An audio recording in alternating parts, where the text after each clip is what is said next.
Hello, bonjour. Welcome to our third video in this three-part video series on restoring safety, protecting body, mind, and spirit. This video will cover tips and steps to diffuse and de-escalate a potentially violent situation. We're going to look to the 7 grandfather teachings of humility in the wolf and respect in the buffalo to guide us. Diffusing and de-escalating conflict is a difficult process. You can be challenged, a person can be belligerent, threatening, push your buttons.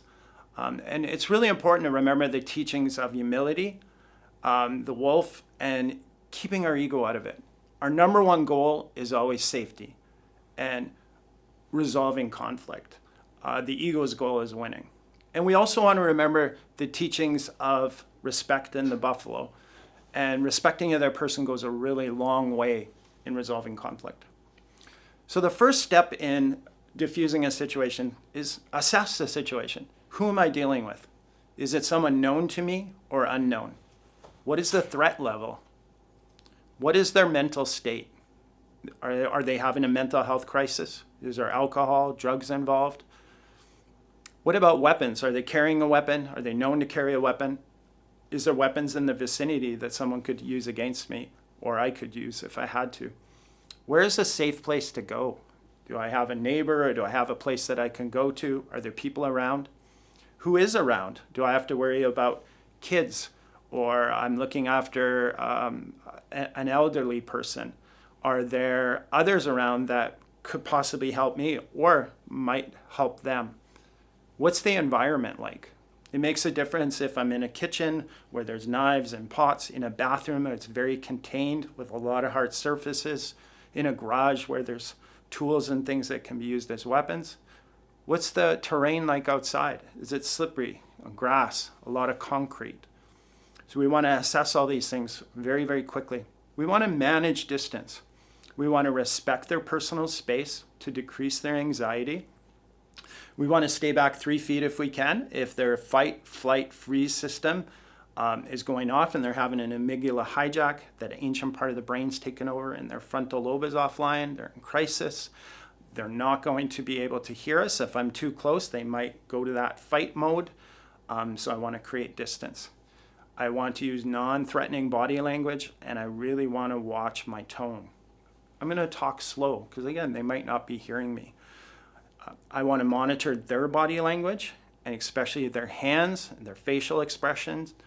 Their hands are typically what strike you and also what reaches for weapons. For my own stance, I want to ease their anxiety by showing them that I mean them no harm as I try to keep space. But at the same time, what I'm doing is I'm turning my vital points to the side to protect myself. I have a very balanced stance. My hands come up to create a barrier between us. And even if they were on top of me, that barrier might be here, but I want to protect my head and I want to protect my body. If I want to move towards an exit or I want to move, the foot that's closest to the direction I want to go moves first, followed by the other foot. So that the movements I'm always balanced and always ready to protect myself. The next step is to manage myself and manage my emotions. Always remember your number one goal is safety of everyone involved. Leave the ego out of it, respect the person, ignore challenges. It's not about winning. Stay calm. And that's very difficult, but one of the ways I can do that is to really slow my breathing down. And what that does is it activates my parasympathetic nervous system. It deactivates my amygdala.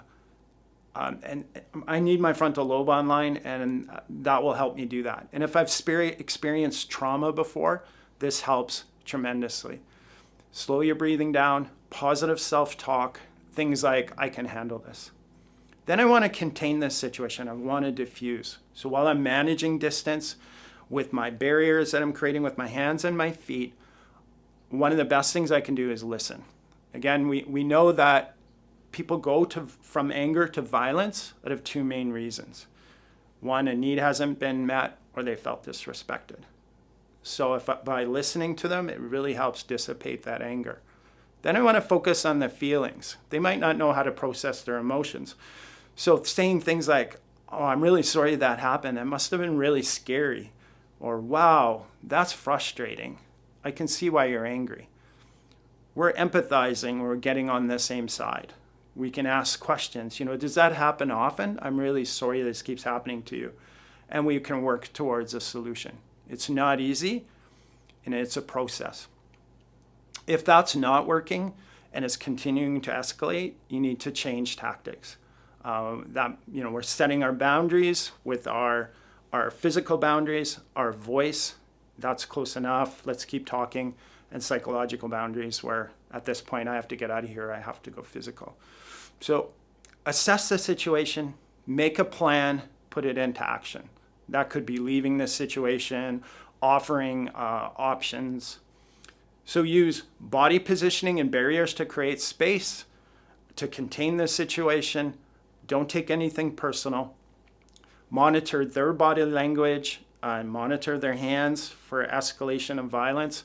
I'm going to monitor my own body language and to make sure it's non-threatening. I'm going to watch my tone.